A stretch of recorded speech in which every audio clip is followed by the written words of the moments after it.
The Scottish Government says the journey from oil and gas to renewable energy should be an economic opportunity. But businesses at the forefront of making that happen say more investment is needed.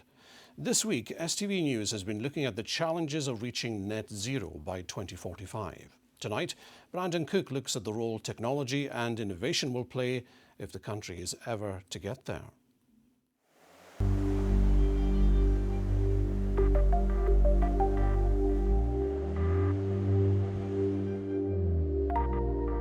Across the energy industry, companies and entrepreneurs are working towards a common goal: net zero by 2045.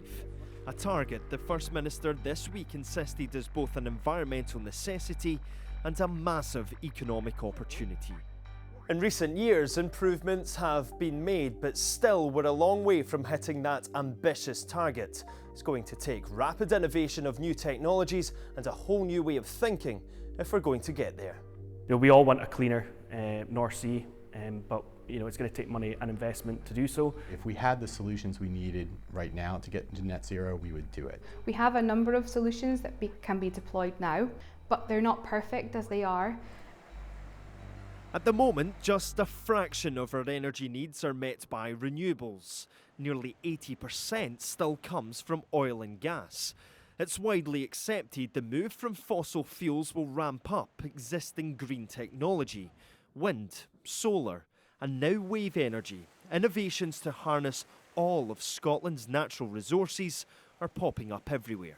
You obviously only get solar when the sun's shining, wind power when the wind's blowing, but you don't solve that challenge by adding more solar, more wind. And so what we need are a variety of types of energy. It's our vision that wave energy could provide about 3% of our electricity need by 2050. And so that might not sound like a lot, but 3% of a huge market is a huge impact. So that will potentially save hundreds of millions of tons of CO2.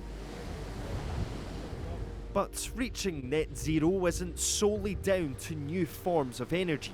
It's also about improving the ones we already have.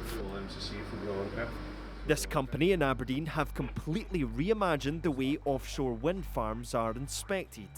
Instead of physically going offshore in large diesel-guzzling ships, their world-first technology allows a team onshore to operate a small electric boat and robot in the North Sea.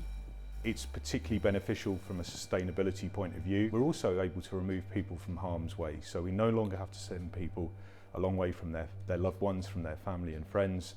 They can remain at home, they can live and work in a normal work-life balance, and they don't have to be exposed to that harsh offshore environment as they would on a traditional vessel. These types of innovations have the potential to completely transform parts of industry and bring economic rewards.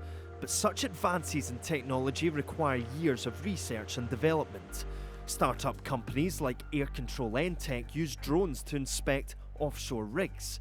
They say while ideas are the spark, a willingness to pursue and, crucially, money to back it are essential. There's not enough support for small companies to be able to basically research and develop new technologies. I'd quite like to see a funding body which would maybe utilise some of the profits from the windfall taxes to be regenerated into creating technology to support a greener operation in the North Sea. Of course, the advancement of technology does have its disadvantages.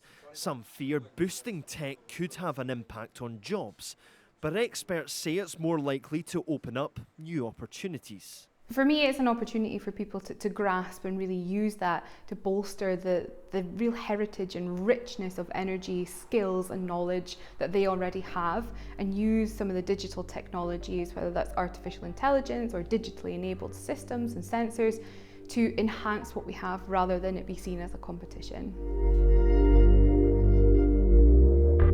Just over 2 decades separate Scotland's net zero deadline from where we are now. New ideas and innovation of existing technology will be crucial in getting there. Its impact on jobs is still to be fully realised, but amongst government there's confidence success could reap economic growth and environmental security. Brandon Cook, STV News.